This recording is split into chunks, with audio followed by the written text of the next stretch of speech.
ओम शांति 4/12/2024 प्रातः मुरली। ओम शांति। बाप दादा मधुबन। मीठे बच्चे, सारा मदार याद पर है। याद से ही तुम मीठे बन जाएंगे। इस याद में ही माया की युद्ध चलती है। प्रश्न है, इस ड्रामा में कौन सा राज बहुत विचार करने योग्य है, जिससे तुम बच्चे ही जानते हो? उत्तर है, तुम जानते हो कि ड्रामा में एक पार्ट 2 बार बज न सके। सारी दुनिया में जो भी पार्ट बजता है वो 1-2 से नया। तुम विचार करते हो कि सतयुग से लेकर अब तक कैसे दिन बदल जाते हैं, सारी एक्टिविटी बदल जाती है। आत्मा में 5000 वर्ष की एक्टिविटी का रिकॉर्ड भरा हुआ है जो कभी बदल नहीं सकता। ये छोटी सी बात तुम बच्चों के सिवाय और किसी की बुद्धि में नहीं आ सकती। ओम शांति। ओम शांति।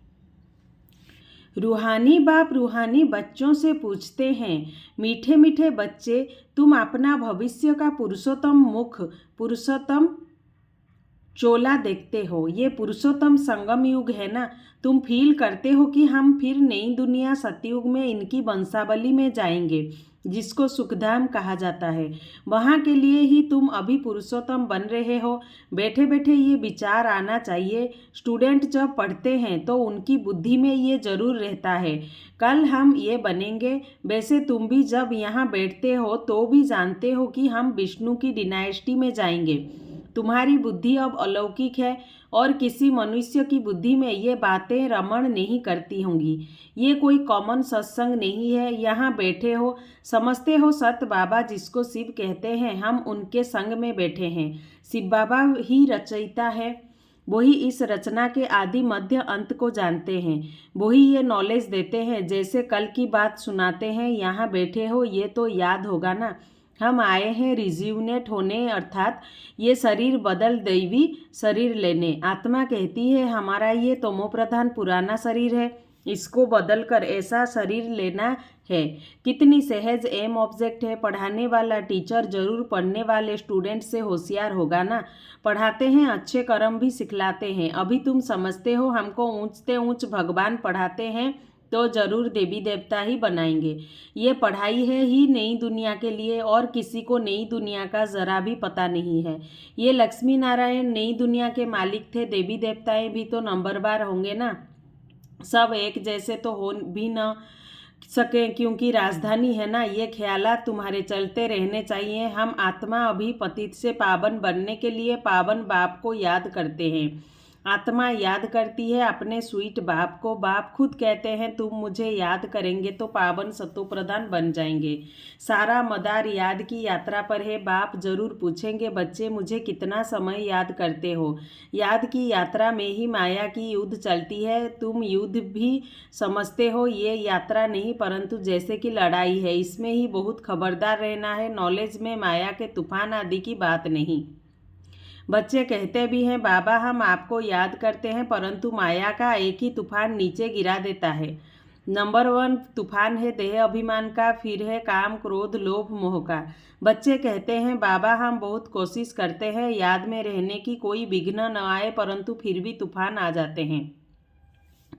आज क्रोध का, कभी लोभ का तूफान आया। बाबा आज हमारी अवस्था बहुत अच्छी रही, कोई भी तूफान सारा दिन नहीं आया, बड़ी खुशी रही। बाप को बड़े प्यार से याद किया, स्नेह के आंसू भी आते रहे। बाप की याद से ही बहुत मीठे बन जाएंगे। ये भी समझते हैं हम माया से हार खाते खाते कहाँ तक आकर पहुँचे हैं। ये कोई समझते थोड़ी ही है। मनुष्य तो लाखों बरस कह देते हैं या परंपरा कह देते। तुम कहेंगे हम फिर से अभी मनुष्य से देवता बन रहे हैं। ये नॉलेज बाप ही आकर देते हैं। विचित्र बाप ही विचित्र नॉलेज देते हैं। विचित्र निराकार को कहा जाता है। निराकार कैसे ये नॉलेज देते हैं, बाप खुद समझाते हैं। मैं कैसे इस तन में आता हूँ, फिर भी मनुष्य मूंझते हैं, क्या एक इसी तन में आएगा? परंतु ड्रामा में यही तन निमित्त बनता है। जरा भी चेंज हो नहीं सकती। ये बातें तुम ही समझकर और दूसरों को समझाते हो।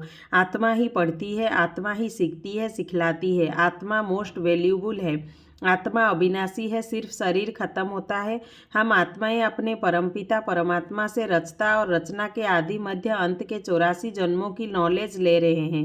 नॉलेज कौन लेते हैं? हम आत्मा। तुम आत्मा ने ही नॉलेजफुल बाप से मूल वतन सुखुम वतन को जाना है। मनुष्य को पता ही नहीं है कि हमें अपने को आत्मा समझना है। मनुष्य तो अपने को शरीर समझ उल्टे लटक पड़े हैं। गायन है आत्मा सत चित आनंद स्वरूप है। परमात्मा की सबसे जास्ती महिमा है। एक बाप की कितनी महिमा है, वही दुखहर्ता सुखकर्ता है। मच्छर आदि की तो इतनी महिमा नहीं करेंगे कि वो दुखहर्ता सुखकर्ता ज्ञान का सागर है। नहीं, ये है बाप की महिमा। तुम बच्चे भी मास्टर दुख हरता सुख करता हो। तुम बच्चों को भी ये नॉलेज नहीं थी, जैसे बेबी बुद्धि थे। बच्चे में नॉलेज नहीं होती और कोई अवगुण भी नहीं होता, इसीलिए उसे महात्मा कहा जाता है, क्योंकि पवित्र है। जितना छोटा बच्चा उतना नंबर 1 फूल, बिल्कुल ही जैसे कर्मातीत अवस्था है। अकर्म अकर्म विकर्म को कुछ भी नहीं जानते हैं, इसीलिए वो फूल हैं, सबको कशिश करते हैं। जैसे एक बाप सभी को कशिश करते हैं, बाप आए ही हैं सभी को कशिश कर खुशबूदार फूल बनाने के, तो कांटे ही रह जाते हैं। 5 विकारों के वशीभूत होने वाले को कांटा कहा जाता है। नंबर 1 कांटा है देह अभिमान का, जिससे और कांटों का जन्म होता है। कांटों का जंगल बहुत दुख देता है। किस्म किस्म के कांटे जंगल में होते हैं ना, इसीलिए इसको दुखधाम कहा जाता है। नई दुनिया में कांटे नहीं होते, इसीलिए उसको सुखधाम कहा जाता है। शिव बाबा फूलों का बगीचा लगाते हैं, रावण कांटों का जंगल लगाता है, इसीलिए रावण को कांटों की झड़ियों से जलाते हैं और बाप पर फूल चढ़ाते हैं। इन बातों को बाप जाने और बच्चे जाने और न जाने कोई।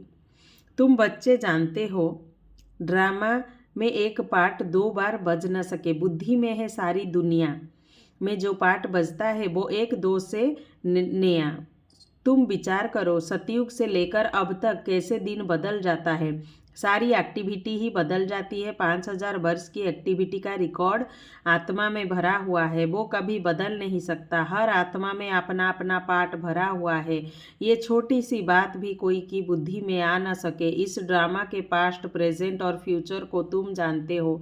ये स्कूल है ना, पवित्र बन, बाप को याद करने की पढ़ाई बाप पढ़ाते हैं। ये बातें कभी सोची थी कि बाप आकर ऐसे पतित से पावन बनाने की पढ़ाई पढ़ाएंगे। इस पढ़ाई से ही हम विश्व के मालिक बनेंगे। भक्ति मार्ग के पुस्तक ही अलग है, उसको कभी पढ़ाई नहीं कहा जाता है। ज्ञान के बिना सद्गति हो भी कैसे? बाप बिना ज्ञान कहाँ से आए जिससे सद्गति हो? सद्गति में जब तुम होंगे तब भक्ति करेंगे, नहीं वहाँ है ही अपार सुख, फिर भक्ति किस लिए करें? ये ज्ञान अभी ही तुम्हें मिलता है। सारा ज्ञान आत्मा में रहता है। आत्मा का कोई धर्म नहीं होता। आत्मा जब शरीर धारण करती है फिर कहते हैं फलाना इस धर्म का है। आत्मा का धर्म क्या है? एक तो आत्मा बिंदी मिसल है और शांत स्वरूप है, शांति धाम में रहती है। अभी बाप समझाते हैं सभी बच्चों का बाप पर हक है। बहुत बच्चे हैं जो और धर्म में कन्वर्ट हो गए हैं, वो फिर निकलकर अपने असली धर्म में आ जाएंगे। जो देवी देवता धर्म छोड़ दूसरे धर्म में गए हैं वो सभी पत्ते लौट अपनी जगह पर आ जाएंगे। तुम्हें पहले तो बाप का परिचय देना है। इन बातों में ही सब मुझे हुए हैं। तुम बच्चे समझते हो अभी हमें कौन पढ़ाते हैं? बेहद का बाप। श्री कृष्ण तो देहधारी है, इनको ब्रह्मा बाबा को भी दादा कहेंगे। तुम सब भाई भाई हो ना। फिर है मर्तबे के ऊपर, भाई का शरीर कैसा है, बहन का शरीर कैसा है। आत्मा तो एक छोटा सितारा है। इतनी सारी नॉलेज एक छोटे से सितारे में है। सितारा शरीर के बिगर बात भी नहीं कर सकता। सितारे को पाठ बजाने के लिए इतने ढेर ऑर्गन्स मिले हुए हैं। तुम सितारों की दुनिया ही अलग है। आत्मा यहाँ आकर फिर शरीर धारण करती है। शरीर छोटा बड़ा होता है। आत्मा ही अपने बाप को याद करती है, वो भी जब तक शरीर में है। घर में आत्मा बाप को याद करेगी नहीं, वहाँ कुछ भी मालूम नहीं पड़ता हम कहाँ हैं। आत्मा और परमात्मा दोनों जब शरीर में है तब आत्माओं और परमात्मा का मेला कहा जाता है। गायन भी है आत्मा और परमात्मा अलग रहे बहुकाल। कितना समय अलग रहे, याद आता है कितना समय अलग रहे? सेकंड पास होते 5000 वर्ष बीत गए। फिर 1 नंबर से शुरू करना है। एक्यूरेट हिसाब है। अभी तुमसे कोई पूछे इसने कब जन्म लिया था तो तुम एक्यूरेट बता सकते हो। श्री कृष्ण ही पहले नंबर में जन्म लेता है। शिव का तो कुछ भी मिनट सेकंड नहीं निकाल सकते। श्री कृष्ण के लिए तिथि तारीख मिनट सेकंड निकाल सकते हो। मनुष्यों की घड़ी में फर्क पड़ सकता है। शिव बाबा के अवतरण में तो बिल्कुल फर्क नहीं पड़ सकता। पता ही नहीं पड़ता कब आया, ऐसे भी नहीं। साक्षात्कार हुआ तब आया नहीं। अंदाज लगा सकते हैं, मिनट सेकंड का हिसाब नहीं बता सकते। उनका अवतरण भी अलौकिक है। वो आते ही हैं बेहद की रात के समय। बाकी और भी जो अवतरण आदि होते हैं उनका पता पड़ता है। आत्मा शरीर में प्रवेश करती है, छोटा चोला पहनती है, फिर धीरे धीरे बड़ा होता है। शरीर के साथ आत्मा बाहर आती है। इन सभी बातों को विचार सागर मंथन कर फिर औरों को समझाना होता है। कितने ढेर मनुष्य हैं, एक न मिले दूसरे से। कितना बड़ा मांडवा है, जैसे बड़ा हाल है जिसमें बेहद का नाटक चलता है। तुम बच्चे यहाँ आते हो नर से नारायण बनने के लिए। बाप जो नई सृष्टि रचते हैं उसमें ऊंच पद लेने के लिए। बाकी ये जो पुरानी दुनिया है वो तो विनाश होनी है। बाबा द्वारा नई दुनिया की स्थापना हो रही है। बाबा को फिर पालना भी करनी है। जरूर जब ये शरीर छोड़े तब फिर सतयुग में नया शरीर लेकर पालना करे। उसके पहले इस पुरानी दुनिया का विनाश भी होना है। भंवरों को आग लगेगी। पीछे ये भारत भी रहेगा, बाकी तो खलास हो जाएंगे। भारत में भी थोड़े बचेंगे। तुम अब मेहनत कर रहे हो कि विनाश के बाद फिर सजाएं न खाएं। अगर विकर्म विनाश नहीं होंगे तो सजाएं भी खाएंगे और पद भी नहीं मिलेगा। तुमसे जब कोई पूछते हैं तुम किसके पास जाते हो तो बोलो शिव बाबा के पास, जो ब्रह्मा के तन में आया हुआ है। ये ब्रह्मा कोई शिव नहीं है। जितना बाप को जानेंगे तो बाप के साथ प्यार भी रहेगा। बाप कहते हैं बच्चे तुम और कोई को प्यार नहीं करो और संग प्यार तोड़ो, एक संग जोड़ो। जैसे आशिक मासूक होते हैं ना, ये भी ऐसे हैं। 108 सच्चे आशिक बनते हैं, उसमें भी 8 सच्चे बनते हैं। 8 की भी माला होती है ना। 9 रत्न गाए हुए हैं, 8 दाने 9वां बाबा। मुख्य है 8 देवताएं, फिर 16,108 शहजादियों का कुटुंब बनता है त्रेता अंत तक। बाबा तो हथेली पर बहिष्ठ दिखलाते हैं। तुम बच्चों को नशा है कि हम तो सृष्टि के मालिक बनते हैं। बाबा से ऐसा सौदा करना है। कहते हैं कोई बिरला व्यापारी ये सौदा करे। ऐसे कोई व्यापारी थोड़े ही हैं। तो बच्चे ऐसे उमंग में रहो तो हम जाते हैं बाबा के पास। ऊपर वाला बाबा दुनिया को मालूम नहीं है।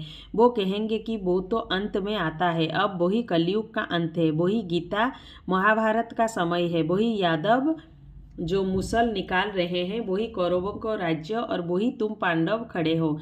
तुम बच्चे अभी घर बैठे अपनी कमाई कर रहे हो। भगवान घर बैठे आया हुआ है, इसीलिए बाबा कहते हैं कि अपनी कमाई कर लो। यही हीरे जैसा जन्म अमूल्य गाया हुआ है। जब इसको कौड़ी बदले खोना नहीं है। अब तुम इस सारी दुनिया को राम राज्य बनाते हो। तुमको शिव से शक्ति मिल रही है। बाकी आजकल कईयों की अकाले मृत्यु भी हो जाती है। बाबा बुद्धि का ताला खोलता है और माया बुद्धि का ताला बंद कर देती है। अब तुम माताओं को ही ज्ञान का कलश मिला हुआ है। अबलाओं को बल देने वाला वो है। यही ज्ञान अमृत है। शास्त्रों के ज्ञान को कोई अमृत नहीं कहा जाता है। अच्छा, मीठे मीठे सिकिलदे बच्चों प्रति माता पिता बाप दादा का याद प्यार और गुड मॉर्निंग। रूहानी बाप की रूहानी बच्चों को नमस्ते। रूहानी बच्चों की ओर से रूहानी माता पिता बाप दादा को गुड मॉर्निंग, नमस्ते नमस्ते नमस्ते। धारणा के लिए मुख्य सार है। पहला पॉइंट, एक बाप की कशिश में रहकर खुशबूदार फूल बनना है। अपने स्वीट बाप को याद कर देह अभिमान के कांटे को जला देना है। इस हीरे तुल्य जन्म में अविनाशी कमाई जमा करनी है। कौड़ियों के बदले इसे गंवाना नहीं है। एक बाप से सच्चा प्यार करना है। एक के संग में रहना है। वरदान, ब्राह्मण जीवन में सदा खुशी की खुराक खाने और खुशी बांटने वाले खुशनसीब भव। इस दुनिया में आप ब्राह्मणों जैसा खुशनसीब कोई हो नहीं सकता, क्योंकि इस जीवन में ही आप सबको बाप दादा का दिल तख्त मिलता है। सदा खुशी की खुराक खाते हो और खुशी बांटते हो। इस समय बेफिक्र बादशाह हो। ऐसी बेफिक्र जीवन सारे कल्प में और किसी भी युग में नहीं है। सतयुग में बेफिक्र होंगे, लेकिन वहाँ ज्ञान नहीं होगा। अभी आपको ज्ञान है, इसीलिए दिल से निकलता है, मेरे जैसा खुशनसीब कोई नहीं। स्लोगन: संगम युग के स्वराज्य अधिकारी ही भविष्य के विश्व राज्य अधिकारी बनते हैं। ओम शांति। स्लोगन है: संगम युग के स्वराज्य अधिकारी ही भविष्य के विश्व राज्य अधिकारी बनते हैं। ओम शांति, ओम शांति।